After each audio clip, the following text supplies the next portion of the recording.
The night was dark, and the wind howled like wolves through the thick, haunted forest.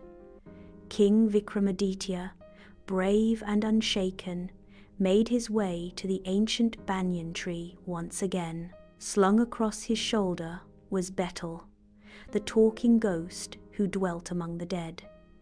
As Vikram took his steady steps, Betal grinned and spoke in his eerie, echoing voice. "Ah, brave king, still silent? Let me share another tale to pass the time. But as always, listen carefully. At the end, I shall ask you a question. Speak only if you're sure, for if you know the answer and stay silent, your head shall shatter into 1,000 pieces." Vikram walked on, saying nothing. The ghost began. "In the kingdom of Vedaha. Long ago, in the prosperous kingdom of Vedaha, ruled a kind and just king named Dharmasan.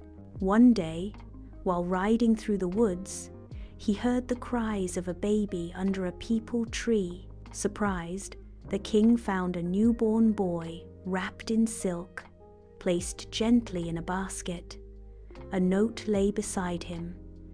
"This child is a gift from the gods. He deserves a life better than we can offer."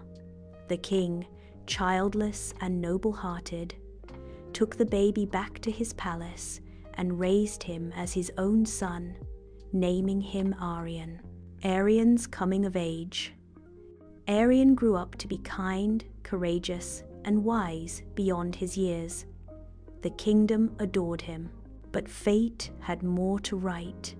On Aryan's 18th birthday, a poor man named Suresh came to the court with tearful eyes. He knelt and said, "My lord, I am Aryan's real father. I was forced to abandon him due to poverty, but I've returned, reformed and repentant to claim my son." The court gasped. King Dharmasan was silent. Aryan, stunned, stood between the two men, one who had raised him as a prince, another who had given him life. The court's dilemma. The court was thrown into chaos. Ministers debated. Some said, "The king is his father now." Others argued, "Blood is blood. The poor man has the right." The king, noble and just, turned to Aryan and said, "My son, the choice is yours. Who shall you call father?" The entire hall grew silent. Everyone waited, gauged Aryan's response.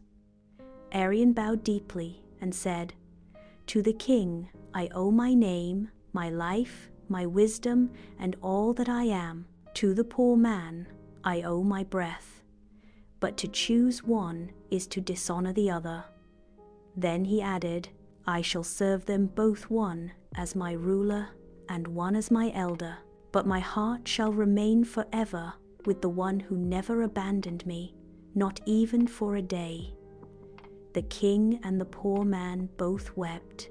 Aryan had chosen Dharmasan. Back in the forest, the riddle Betal chuckled darkly and asked, "So tell me, O King Vikram, was Aryan right in choosing the king over his birth father? Was it gratitude or betrayal?"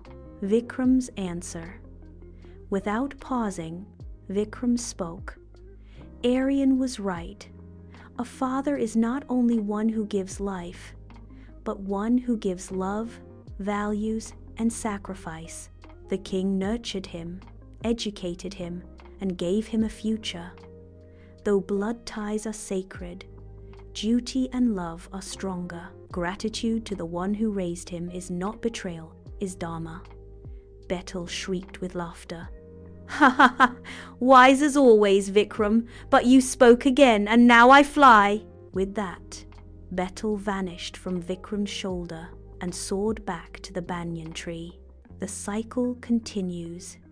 King Vikram sighed, turned back, and walked once more into the forest. The riddle was solved, but the journey was not yet over. Moral of the story: true parenthood lies in responsibility, not just biology. Gratitude to those who raise and protect us is the greatest form of love.